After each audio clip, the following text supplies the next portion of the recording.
95 മിനിറ്റും പൂർത്തിയായിരിക്കുന്നു. Still it's 1-1 അഗ്രിഗേറ്റിൽ 2-1 lead തുടരുന്നു Kerala Blasters. മൂന്നാം തവണ ഹീറോ ഇന്ത്യൻ സൂപ്പർ ലീഗിന്റെ ഫൈനലിലേക്ക് ഇതാ കേരള ബ്ലാസ്റ്റേഴ്സ് മൂന്നാം തവണയും യോഗ്യത നേടുന്നു.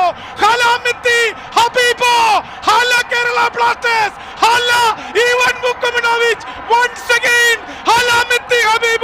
Kerala Blasters hero Indian super